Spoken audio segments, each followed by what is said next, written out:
भारत के पूर्व प्रधानमंत्री जवाहरलाल नेहरू और कांग्रेस पर भारतीय जनता पार्टी ने एक बार फिर बड़ा हमला बोला है। भाजपा हरियाणा के प्रदेश अध्यक्ष ओम प्रकाश धनखड़ ने कांग्रेस को देश के विभाजन का जिम्मेदार बताते हुए कहा कि देश को आजादी विभाजन की कीमत पर नहीं बल्कि 10 लाख लोगों की मौत की कीमत पर मिली है। विभाजन में 10 लाख लोगों की मौत हुई, 1 करोड़ से अधिक लोग बेघर हुए और 10,000 से अधिक महिलाओं के साथ गलत काम हुए। उन्होंने आरोप लगाया कि जब जवाहरलाल नेहरू विदेशी महिलाओं से इश्क लड़ा रहे थे तब देश में हजारों महिलाओं के साथ गलत काम हो रहे थे। धनखड़ ने ये आरोप भाजपा की शहीदी तिरंगा यात्रा अभियान के तहत हिसार में निकाली गई तिरंगा यात्रा में बोलते हुए लगाए। हिसार में पुराने शहर में निकाली गई तिरंगा यात्रा में बड़ी संख्या में भाजपा नेता व कार्यकर्ता शामिल हुए। इसमें हिसार के विधायक डॉक्टर कमल गुप्ता, मेयर गौतम सरदाना व हांसी के विधायक विनोद बिहाना सहित कई अन्य नेता उपस्थित रहे। इस यात्रा के दौरान संबोधित करते हुए धनखड़ भावुक भी हो गए। देश के विभाजन का जिक्र करते हुए उन्होंने कहा कि कांग्रेस के कारण ही देश का विभाजन हुआ और शहीद भगत सिंह का गांव पाकिस्तान में गया। नेहरू व गांधी चाहते तो शहीद भगत सिंह, राजगुरु व सुखदेव की फांसी भी रोक सकते थे। उन्होंने कहा कि देश की आजादी का 75वां वर्ष शुरू हो रहा है और ऐसे में जनता के सामने वो इतिहास सामने आना चाहिए जो उनसे छुपाया गया है। देश के अनाम शहीदों को उनकी शहादत का पूर्ण श्रेय मिलना चाहिए। धरती पर जिस पर मैं खड़ा हूँ, मैं इसलिए हिसार का कार्यक्रम दिया। नागौरी गेट की धरती है। 1857 में सैकड़ों लोगों का बलिदान हुआ, 260 लोग घायल हुए। स्वतंत्रता सेनानियों के रक्त से सिंचित भूमि पर मैं खड़ा होकर उनको नमन करना चाहता हूं, वंदन करना चाहता हूं, अभिनंदन।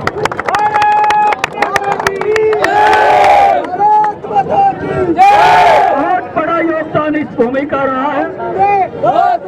यहाँ के सभी वीरों को नमन करने के लिए हाथी की चाहे लाल सड़क हो, चाहे रोहनाथ गांव हो, मंगाड़ी गांव हो, पुट्टी गांव हो, जवाहरपुर गांव हो, इस इलाके के 75 से भी ज्यादा गांवों ने आजादी के आंदोलन में हिस्सा लेकर सर्वोच्च बलिदान देने तक का काम किया। एक एक कहानी ऐसी है आजादी के आंदोलन की, रोमांच पैदा करती है। कांग्रेसियों ने आजादी का इतिहास आगे नहीं आने दिया गया, महापुरुषों के नाम आगे नहीं आने दिए गए। ऐसा देश बनाने की कोशिश की कि इंदिरा गांधी एयरपोर्ट पे चढ़ो, राजीव गांधी एयरपोर्ट पे उतर जाओ। ये जो शहीदों के नाम आने चाहिए थे, सेनानियों का नाम आना चाहिए था। आज हम लाला लाजपत राय चौक पर हैं। हिसार में उन्होंने प्रैक्टिस की थी। लाला फकीर चंद जैन, श्रीचंद जैन, लाला फकीर चंद, मुनीर बेग, ऐसे हिसार के नाम है जो स्वर्ण अक्षरों में लिखे जाने चाहिए थे। जिन गांव के मैंने नाम लिए, इन गांव की वीर गाथाएं चौथ के मुंह पर स्वामी वीरदास बैरागी को लगाकर उड़ाया गया था इस इलाके की धरती के बेटे। जिनके मैंने नाम लिए, श्री चंद जैन, फकीर चंद जी, मुनीर बेग, इनके घरों के सामने इनको फांसी दे दी गई थी।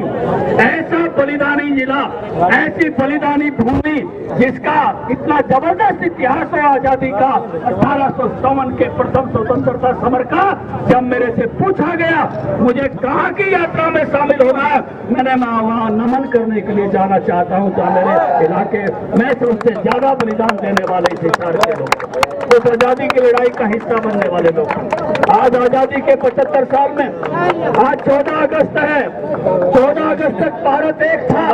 15 अगस्त को भारत का बंटवारा हुआ, आधी रात को बंटवारा हुआ। सब लोगों ने जो क्या भगत सिंह ने बलिदान जो दिया था देश बांटने के लिए दिया था, वो तो 1931 में चले गए थे और नेहरू जी ने उनका गांव बंगा भी पाकिस्तान को दे दिया।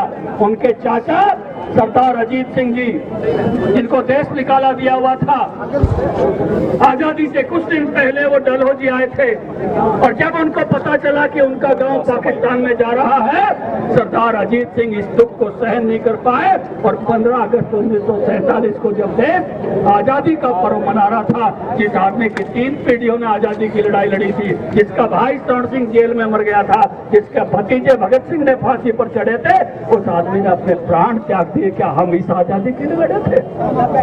अगर नेहरू जी चाहते तो बंदा पाकिस्तान में नहीं होता। अगर नेहरू जी चाहते तो राजगुरु सुखदेव और गांधी जी चाहते तो इनको फांसियां नहीं होती। हम 75वें साल में चाहते हैं कि देश का सारा इतिहास देश के सामने आना चाहिए। जिस आजाद इतिहास को छुपाया गया वो सामने आना चाहिए। किसी ने कहा है कि भारत की आजादी विभाजन की कीमत पर हुई है। विभाजन की कीमत जानते हो कितनी है? बिहार में विभाजन की कीमत कितनी है? 10 लाख लोगों की मौत हुई थी जब विभाजन हुआ था। 1 करोड़ लोगों का घर छूट गए थे, रेफ्यूजी हो गए थे जब इस देश के 2 टुकड़े हो गए थे। 10,000 से अधिक बहनों को अगवा कर लिया गया था। मुझे तकलीफ आती है इस बात को याद करके। नेहरू जी जब लेडी एडविना, लेडी माउंटबेटन के साथ इश्क लड़ा रहे थे, मेरी 10,000 बहनों के साथ कोई ना कोई अगवा करके गलत काम करने के लिए पकड़ा जा रहा था। इस देश के विभाजन के समय उसका जिम्मेवार है तो कांग्रेस पार्टी है, इस विभाजन की अगर जिम्मेवार है।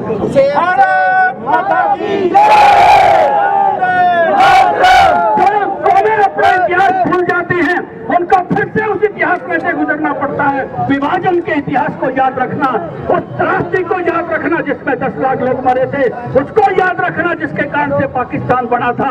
उन बातों को अगर भूल गए तो ये फिर से इतिहास दोहराना पड़ता है। इसलिए हम 75वें साल में उन अनाम शहीदों को याद कराने आए हैं। हम 75वें साल में उस पीड़ा, उस दर्द को याद कराने आए हैं जो देश भूल गया है।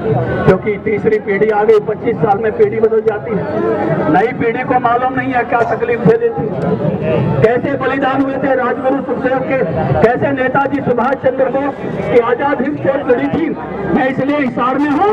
592 सिपाही आजाद हिंद फौज में हिसार के थे, नेताजी के साथ जय हिंद करने वाले। धनखड़ ने हिसार के शहीदों की आजादी में योगदान को दोहराया और कहा कि इस धरती पर शहीदों का रक्त बहा है और उनका यदि पसीना भी बहता है तो वे खुद को सौभाग्यशाली मानेंगे। उन्होंने कहा कि देश की आजादी के 75वें वर्ष में हर रोज शहीदों की कहानियां सुनाई जानी चाहिए ताकि वर्तमान पीढ़ी को आजादी की कीमत का पता लग सके। नेताजी सुभाष चंद्र बोस ने अंडमान निकोबार द्वीप समूह को आजाद करा के, अंग्रेजों को वहां से भगा के उन द्वीपों का नाम शहीद और सुराज रखा था। और वहां के जिम खाना क्लब में 23 दिसंबर 1943 को खुद नेताजी सुभाष चंद्र बोस ने तिरंगा फहराया था, लेकिन वो तारीख इतिहास से गायब कर दी गई, सामने नहीं आने दी गई। इतिहास को, एक इतिहास को उजागर करने का काम ये मीडिया के साथी करें, ये युवा करें। जब पंचायत मंत्री के नाते मेरे को जिम्मेवारी मिली, जनरल वर्क हर गांव में हमने ग्राम गौरव पट लगाया और वहां के शहीदों के नाम लिखवाए। ये आजाद हिंद फौज में थे या किसी भी कारण से हमारे बुजुर्ग अगर शहीद हुए हैं तो उनके नाम का उल्लेख एक ग्राम गौरव पट पर है कि हम उनको भूलने नहीं देंगे, उनको याद रखें।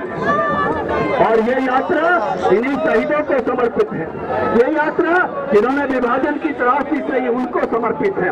ये यात्रा अनाम शहीदों को समर्पित है। इसलिए कदम से कदम मिलाकर मैं आपके साथ चलने आया हूँ इन शहीदों की भूमि पर, वीरों की भूमि पर। वो रोपा खाती, वो नोंदा जाट, जिनको हिसार की सड़क पर रोड रोलर से जिससे लाल सड़क वो बनी थी, उनको नमन करने के लिए आया हूँ। मैं उनका वंदन और अभिनंदन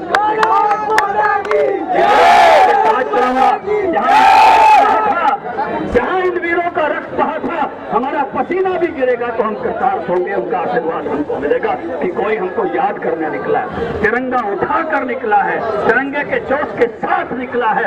इसलिए आज ये का दिन आपके लिए बहुत ही महत्वपूर्ण दिन है, क्योंकि कल से 75वां साल आजादी का शुरू हो रहा है। 1 साल तक ये जश्न चलेंगे और इस जश्न में हम उस एक एक कहानी को उजागर करें जो हिसार में घटित हुई थी, झांसी में घटित हुई थी, पुट्ठी में घटित हुई थी, सिंगाड़ी में घटित हुई थी, रोहनाट में घटित हुई थी। इतिहास को उजागर करें, कहानियां दिखाएं।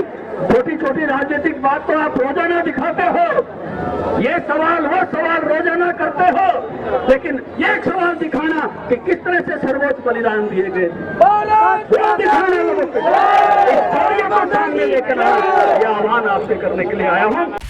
ब्यूरो रिपोर्ट, नई ताजा न्यूज, हिसार। लेटेस्ट वीडियोस के लिए सब्सक्राइब करें हमारा चैनल नई ताजा न्यूज और दबाएं बेल आइकॉन ताकि आप मिस न करें कोई भी अपडेट।